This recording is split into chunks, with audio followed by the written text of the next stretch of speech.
A question India chooses not to answer. The government says 5% of Indians live in poverty.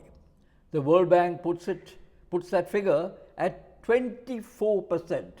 The difference, 267 million human beings. This is not a statistical footnote. It is a question of what India chooses to measure. The two figures reflect two different concerns. 5% measures progress in reducing extreme deprivation. 24% captures India's economically vulnerable population, households that have escaped destitution but remain one shock away from falling back. Both figures are real. The government cites only one. The government's method is the Multi-Dimensional Poverty Index, MPI. It is a useful tool. It tracks deprivations in health, education, housing, and sanitation.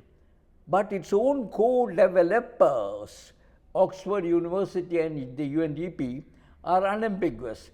The MPI was designed to complement income-based poverty measures, not to replace them.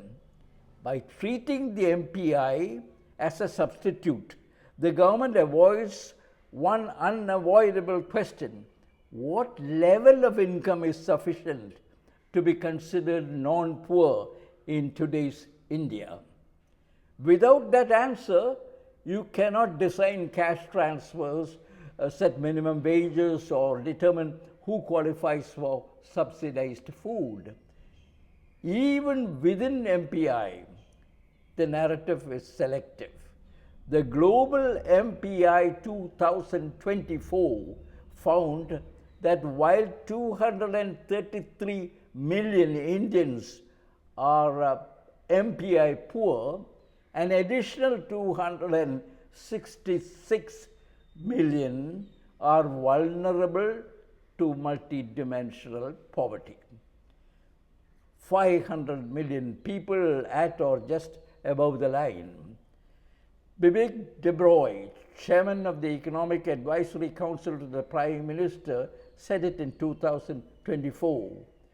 We still do not have an official poverty line beyond the Tendulkar Committee. That committee reported in 2009. 17 years ago, the question remains without an answer. That's not an oversight, it's a choice.